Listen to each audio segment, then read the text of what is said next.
Hello and welcome to In the Classroom, an educational podcast making teaching and learning more transparent. Today is January 11th, 2020, and today I want to talk a little bit about a new search feature that is available to all enrolled students taking classes at the Universidad Autónoma de Aguascalientes. Today's video will be in English and specifically directed towards those English language learners who are currently enrolled in a 4-year degree program in English language teaching. So the first step to access the digital library is to go to the website, www.uaa.mx.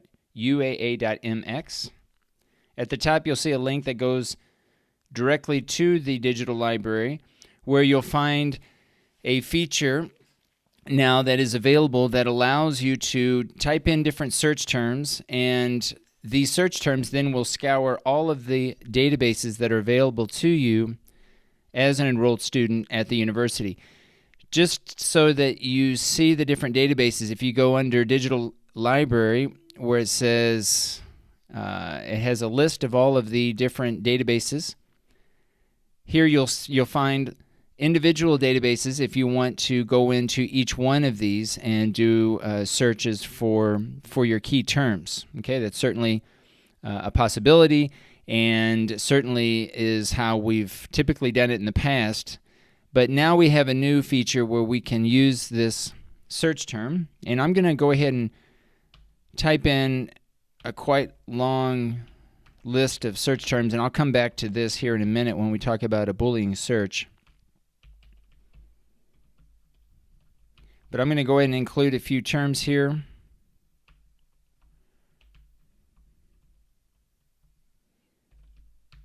And again, we'll come back here in a second to address these. All right, so I've got my search terms here. I'm going to leave basically everything else by default.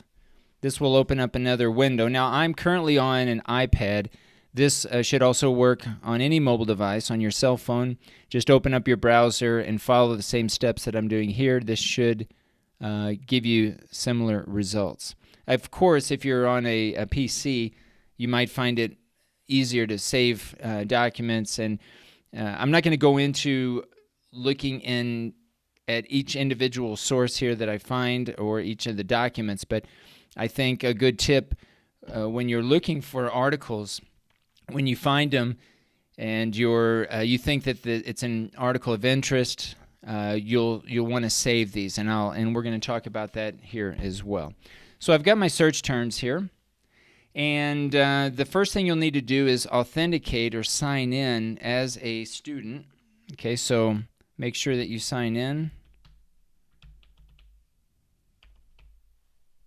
And you should only have to do this once. Once you sign in, if you're, if you continue going in and out of different databases and different search terms, you should only have to sign in once for the particular day that you're searching for your data. All right, now that I've signed in, there's a second step that you need to do, and they call it register. But you'll need to sign in now within the search feature here. And I'm going to sign in as using my Google ID.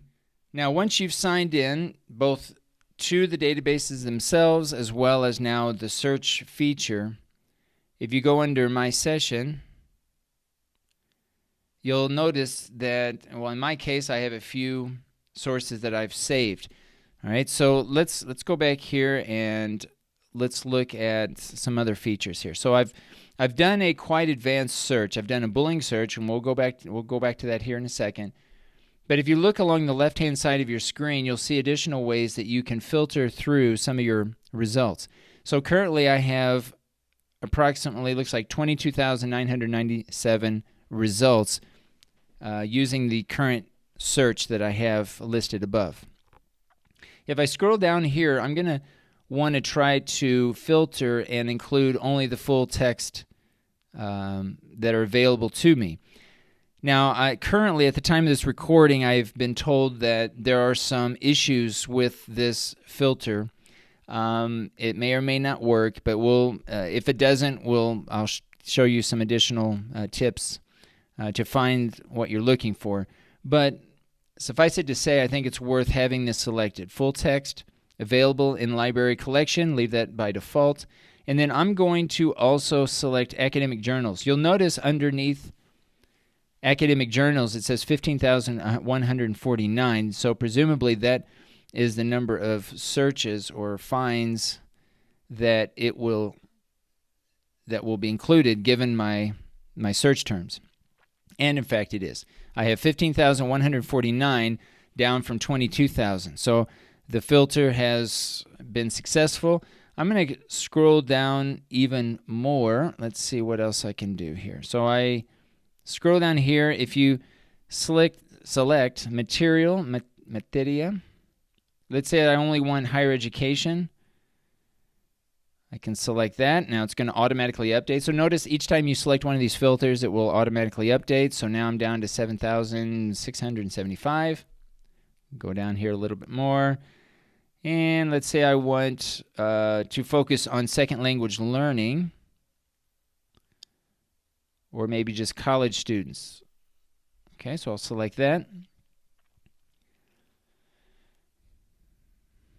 Okay, so now I filtered down my search and I'm down to 2,496. Let's say that I want to, and this is usually important as well, I'm going to try to include only those publications that have been made available within the last, let's say, 5 years or so. Okay, so I'm going to select a publication date range from 2014 to 2020. Or essentially 2019, since we're just beginning 2020 at the time of this recording. So now I'm down to 1,547 articles that I can access given the search terms that I have provided here. Now, let's see what else we can do. We've got language. Okay, I'll just select, most of them are already in English, so that's not going to be a big factor here in my filter, but I'll go ahead and select it. And let's say I only want to focus on a particular part in maybe a country, a specific country. I don't know, Taiwan. So that'll get me down to, looks like 73 articles. Okay, so you see the idea here.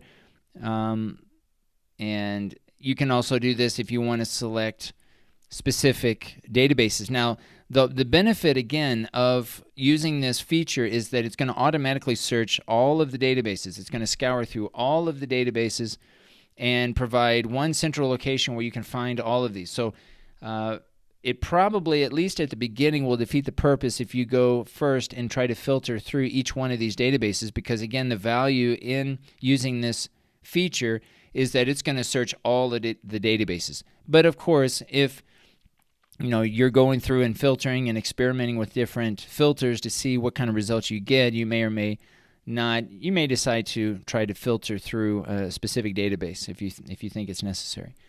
But in my case, I'm going to leave it as is. Just out of curiosity, again, you can see Eric has 4,000 hits. Each one of these, it shows the number of results that it has for each of the respective databases, which I think is interesting. All right, so let's go back to the very top now, and let's go back to the search terms. Now, this is called a Boolean search, and just out of curiosity, okay, I'm going to hit Advanced, and this is advanced search. So what I did at the very beginning is I did a basic search because I just basically typed in a search term. But as you get into filtering, you might want to find or experiment with different search terms.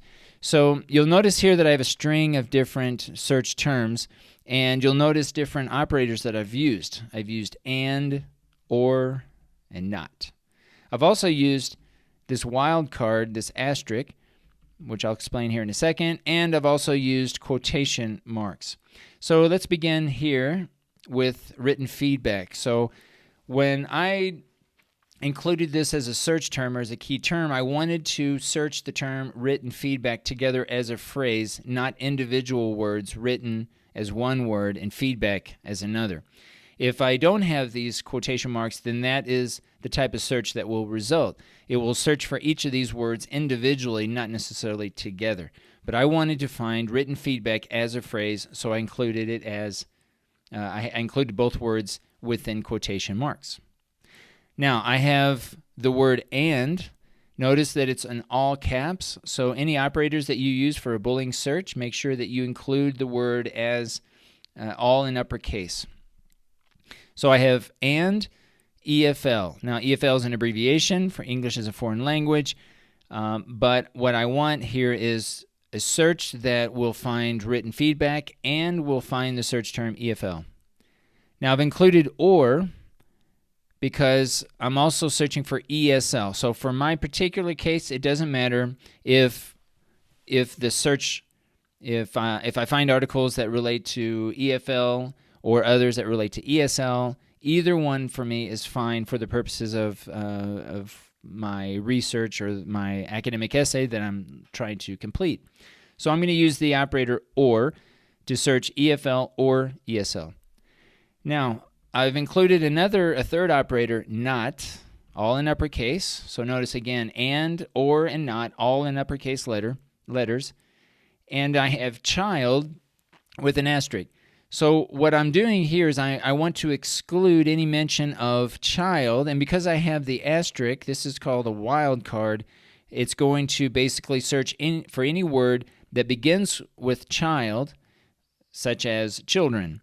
So basically I want to exclude any mention of the word child or children because I want to focus on adults. So I want to exclude any studies that relate to children. And just as a a precaution or just an additional search, I included the operator and then the phrase higher education again to focus on adult learners. All right, so that's the rationale behind using the search terms, and notice I've included it all in one line. Now, this is not the only way that I could have done this, right? If I go into advanced search within this search engine, I can break this down as follows. I can say written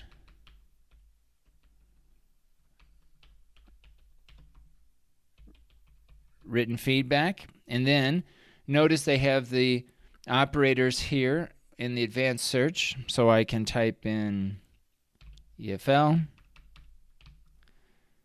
and then I can say or ESL. Then I can add another feature and say not, and then I'm going to use my asterisk, and I can say and higher education. All right, if I scroll down here, there are some additional things that I can select, full text, much like I can do on the original screen. I'm going to leave this pretty much everything else as is. I can include peer review, which I didn't find in the main page, but that's always good to select a peer review search. And if I want to search by year, I can also do that as well. So I'll say 2014. And in most cases, I think this is a good idea to try to keep most of your search terms within, or your articles that you use for your academic essay, try to keep them within the last 5 years or so. That's a pretty good rule of thumb to adhere to. All right, so I'm going to go ahead and click search. And because I had to select peer review that I don't remember selecting in the initial search, not sure how many I'm going to get. I've got 7,000 hits here. Let's see if it respects. It looks like, yeah, so I would have to go through here again and select or refilter through. You'll notice that my filter options have changed slightly. I've got some Australian studies here that I can focus on and so on. So you get the idea. It's a combination of using the best search terms, right? And a lot of times students will come to me and say, well, I can't write about this particular topic because there are no studies for this particular topic. And a lot of times the case is that we're just not looking or not using the right search terms or perhaps the right Boolean search option to find the articles that we're looking for.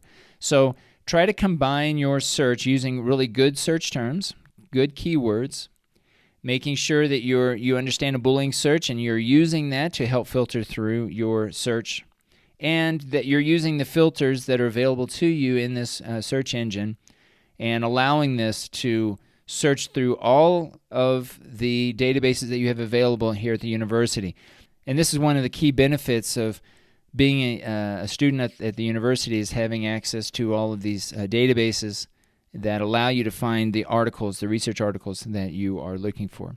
Of course, a lot of this might also relate to the type of course that you're enrolled in. Always make sure that you're working close with your instructor to make sure that you're meeting the objectives of the writing assignment and you're finding the right types of articles for your particular writing assignment. But I think this feature, this search feature, is one that is very useful. Now, once you've completed your Boolean search and you're happy with it and you feel you're getting some good results, let's say you want to save this and maybe access or conduct the same search at some point in the future, you can save it. So if you look right next to page options where it says shared, click here and you have some options. You can save this search in one of the folders, like you can click one of these folders for results, and you can also add a folder. You can have an email alert so that when new sources become available based on the criteria that you set for your search, you'll receive an email. You can also have an RSS feed, and you can also just copy and paste this link and save it in your browser and just open up the browser using this link, and it will save all of the criteria that you set in your Boolean search.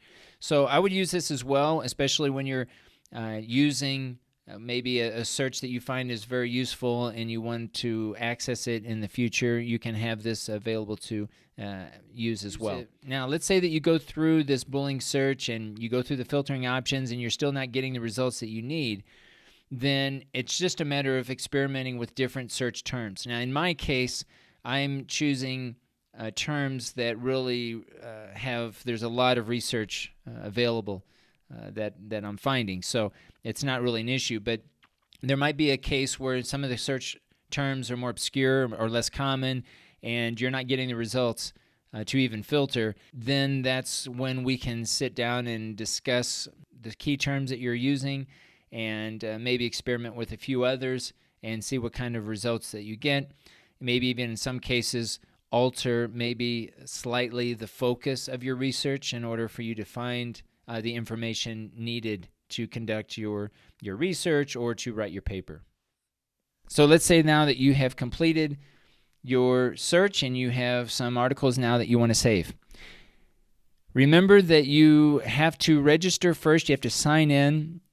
And remember here along the top, once you've signed in, you will have access to your own specific set of filters where you can view some of the articles or other sources that you've saved, not just articles, but others like videos and other types of sources of information. You can save that all in that particular in this folder.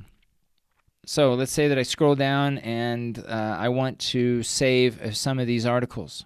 If I want to save a particular article, I can just type in this icon, and when this turns yellow, then I can go into my session and I can find the article that I saved. Okay, so this is called Chinese ESL Learners. Now currently I have several articles, so I may have to dig a little bit to find it. All right, so I go to page 2. It's going to put it at the very bottom here. So this is the article here that I saved. It's in my folder. And as you get more articles, you may decide to create folders here along the left-hand side. If you want additional types of folders that you want to share with others, you can do that as well. I have a shared folder down here called UAA Research that I have shared with other colleagues. Right? But this is a way that you can save your articles, and as you find them, go back and open them up, search them, and take a look at them. Now, let's say in this case, it doesn't appear. This full text is made available here at Eric. So sometimes you have to go to the website itself to find the articles. And one of the things I would recommend beyond just using this search feature is to also consider using Google Scholar. Now, if you're on a PC and you're using Chrome, you can use the add-on or the extension for Google Chrome, and Google Scholar will a lot of times automatically find those for you. Just click the icon, and that will take you directly to the article. But you can just do a search by the title, and many times you can find, using Google Scholar, you can find what you're looking for. Another source that you can use is Microsoft Academic Search. So let's say that I search for the same title. Okay, now I'm in Microsoft Academic, and I can find articles here as well. Now you notice what I did here. Now I'm using a search feature. This is embedded into my browser. It's called Duckduckgo. Okay, so I'll just go ahead and share this with you. Duckduckgo. Now, Duckduckgo, you can implement this within your browser. One of the things I like about Duckduckgo is that any searches that you do, you're not being tracked. Okay, so it's a little bit more secure than, let's say, a Google search.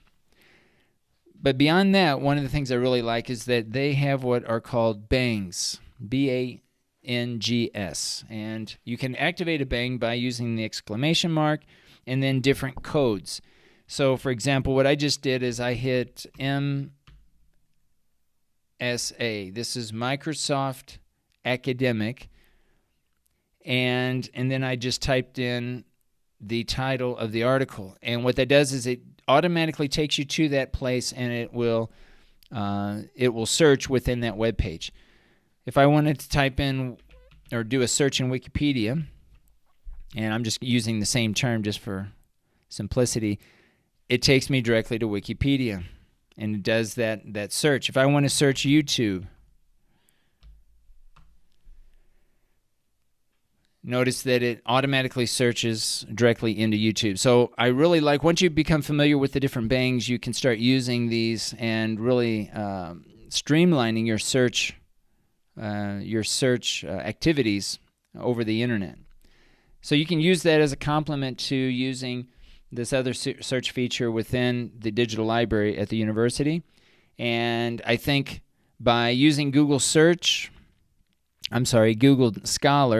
and also Microsoft Academic, and obviously the databases that we have available at the university, you should be able to find most of the articles that you are looking for. If in the event that you find an article that you have not been able to access or find full access to, see me and I'll try to assist. Some cases, some articles are just not going to be available, but I think most of the topics that you're going to be interested in, you should be able to find what you're looking for in English. So I hope this helps. This has been an overview of searching for different articles and some ways that you can streamline the process in finding what you're looking for. This has been In the Classroom, an educational podcast making teaching and learning more transparent. Thanks for listening.